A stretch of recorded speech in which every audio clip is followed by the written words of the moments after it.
The 17 News at Sunrise podcast is brought to you by Clinica Sierra Vista.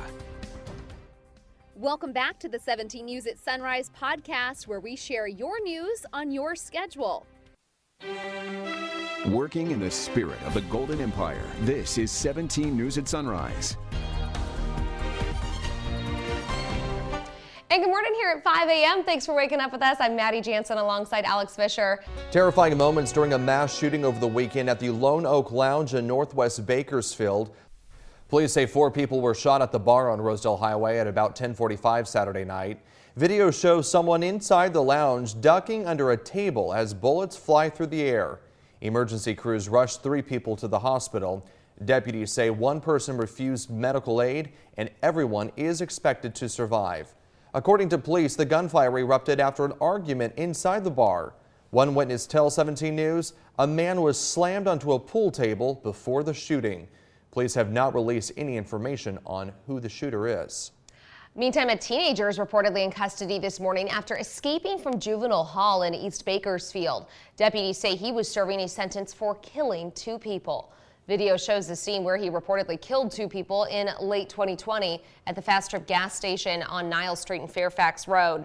The sheriff's office says 16-year-old DeQuante Cage ran off at around 12:30 yesterday afternoon from the juvenile hall on Ridge Road near Virginia Street. Deputies caught up to him just hours later on Oregon Street near King Street in East Bakersfield. Officials say 19-year-old India Eason was arrested for helping Cage escape. The investigation is ongoing. But law enforcement says another escapee is still on the run this morning. The California Department of Corrections is asking for your help finding an inmate who walked away from a Male Community Reentry Program in Bakersfield. This is 34-year-old Michael Scallion. Prison officials say they found out he escaped at about 8:45 Saturday night. Authorities say he's 5 feet 10 inches tall and 166 pounds with brown eyes and black hair. He was last seen wearing a black jacket, dark pants, black shoes, and a gray beanie. Scallion was serving a 2-year sentence for drug and gun charges, but was scheduled to be released in July. If you see him, you're encouraged to call 911. Still no answers this morning after a 1-year-old baby was found dead inside a home in Lake Isabella. Deputies were called to the home on Burney Drive around 9 Saturday morning for a report of a baby not breathing. When deputies arrived, they found the child dead inside the home. They deemed the death suspicious and called homicide detectives in. Detectives would not provide any further comment on the situation, and we've not been able to get in touch with any witnesses. We will bring you updates as we learn more. 4 people were arrested during a DUI checkpoint on Saturday night. Bakersfield police held a DUI driver's license checkpoint on Stein Road between 6:30 p.m. and 1:30 in the morning. Police say 855 vehicles were screened during the checkpoint. 2 drivers were arrested for driving drunk, and another 2 men were arrested for outstanding felony warrants. One of them allegedly had a loaded gun. 16 drivers were cited for driving with improper licensing. And now to the latest on COVID-19 in Kern County. Nationwide, cases are dropping, down by 1/3 in the past 2 weeks. And that's making a huge difference for some hospitals that were, up to until very recently, overwhelmed. Hospitalizations are down nearly 14% across the U.S., but deaths, which lag behind, continue to rise in some places, with 31 states seeing an increase over the past 2 weeks. It comes as more places are dropping masks and restrictions.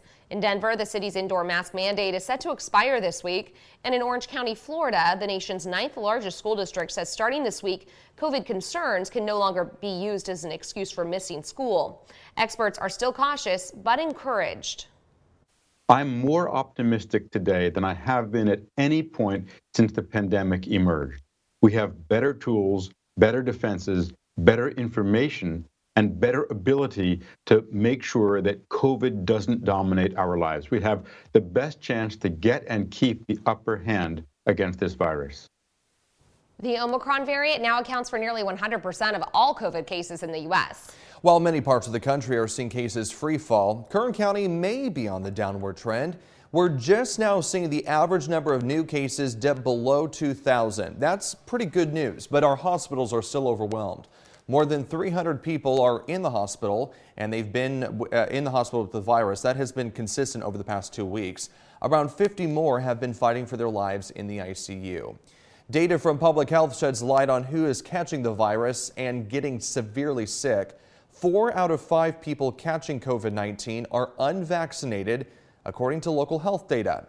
90% of the hospitalizations are people who are unvaccinated. 5:33 is our time now. In the U.S. and its Western allies are aiming to defuse the Ukraine crisis by striking Russia's economy. On Capitol Hill, lawmakers are working on an agreement to sanction Russia should it invade Ukraine. NBC's Bree Jackson is in Washington this morning with the latest. Good morning, Alex, Maddie. U.S. officials are planning a strike aimed at Russia's economy. Senators say they hope to finalize a sanctions package by the end of this week.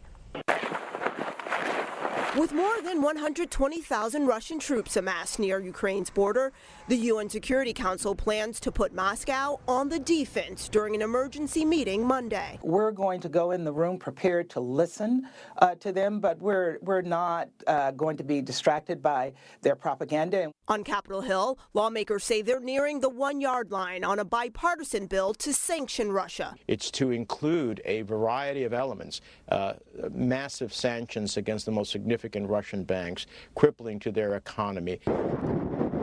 Senators say some measures may take effect before a Russian invasion. Others are aimed at providing aid to Ukraine, which would include sanctions, which would include more military assistance, which would include helping them to fight back against the cyber attacks that the Russians continue to use against Ukraine, and also to help on the disinformation campaign that Russia is actively involved in to try to destabilize the Zelensky government.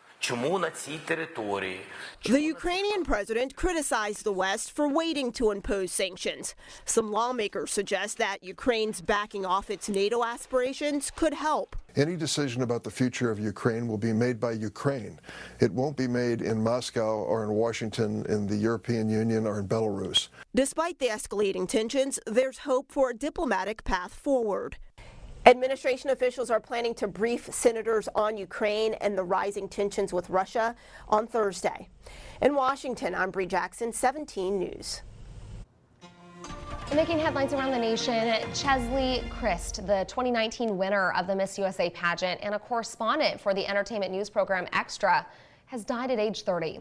Christ, a North Carolina attorney, won the Miss USA pageant in May 2019 and competed in the Miss Universe pageant that year. Police said she jumped from a Manhattan apartment building early yesterday morning. Her family confirmed her death in a statement, writing in part, Chesley embodied love and served others, whether through her work as an attorney, fighting for social justice as Miss USA, and as a host on Extra. But most importantly, as a daughter, sister, friend, mentor, and colleague, we know her impact will live on. 9 people were killed after a driver ran a red light and plowed into several cars in Las Vegas over the weekend. At least 1 child is among the dead. The initial investigation finds that a Dodge Charger was speeding in North Las Vegas around 3 o'clock in the afternoon when it ran the red light. A total of 6 vehicles were involved. It is unknown if drugs or alcohol played a role in the crash.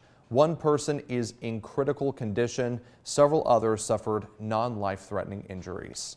In your Crime Watch this morning, Bakersfield police say they arrested a man for a shooting in Southwest Bakersfield, but not before he led officers on a high-speed chase. Officers were called to the area of Pepper Tree Lane near Apple Blossom Drive at around 10:15 Saturday night. Police say 20-year-old Pierre Morrison and a woman got into an argument before Morrison left, leaving bystanders to check on her. Then Morrison returned, firing several shots at the group from his car before speeding away. The hail of gunfire hit one man who was rushed to the hospital. BPD says officers found Morrison in South Bakersfield around 1 yesterday morning, and when first responders tried to stop his car, he led officers on a chase for several minutes before being taken into custody without further incident. A man is dead after a rollover crash early yesterday morning in Southwest Bakersfield. Police say the accident happened in a stolen car. Officers were called to the intersection of Harris and Buena Vista Roads just after midnight for a report of a rollover crash involving 2 cars. Investigators say a man driving a reported stolen vehicle crossed a red light at Harris and Buena Vista Roads and slammed into the other car. The vehicle rolled over, killing its passenger. The driver was taken to the hospital. No word yet on the identity of the person killed. State news this morning, a key vote to create a single-payer state-run healthcare system in California will happen today. Under the proposal, private insurance plans would effectively be replaced by a state-run plan called CalCare. Lawmakers are hoping to ask voters to approve several tax increases to pay for it. Supporters contend the plan would cost less than the current system. The stakes are high for state Democrats, with the Progressive Caucus threatening to take away their endorsement votes for lawmakers who do not vote for the plan. The bill must pass the vote in the Assembly today in order to stay alive in this session. Meantime, today is the deadline for people to sign up for Covered California. Covered California says 1.8 million people have signed up so far.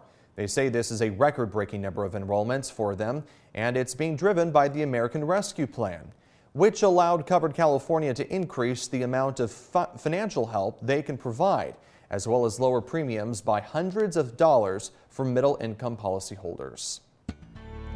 Welcome back in new this morning. A SpaceX rocket launch was abandoned with just 30 seconds to liftoff after a cruise ship caused chaos at Cape Canaveral. Hold. Boarding the launch auto. That's the launch director calling a hold with seconds to spare on last night's liftoff of a SpaceX Falcon 9 rocket. The rocket was set to launch a radar surveillance satellite for Italy's space agency. The reason for the last-second punt, an apparently errant cruise ship, which was either in or about to enter the no-go zone around the launch site. In entertainment news this morning, singer Joni Mitchell says she is removing her music from Spotify. The singer-songwriter is following the lead of Neil Young, who pulled his music over vaccine misinformation on the Joe Rogan Experience podcast.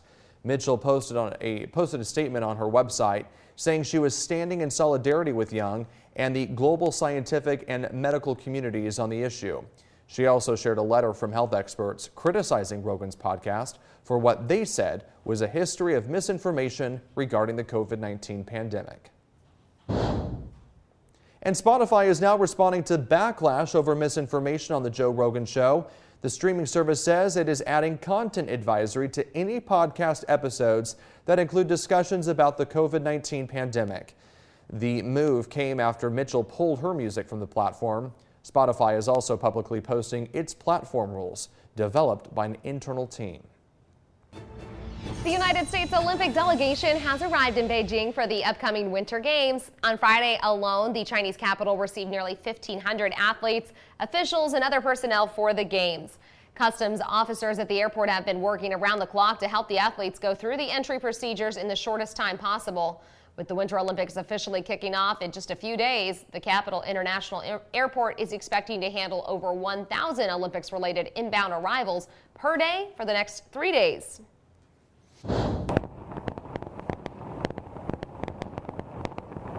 And the city of Beijing, meantime, is rehearsing for its opening ceremony, which we can see is sure to have an elaborate fireworks display.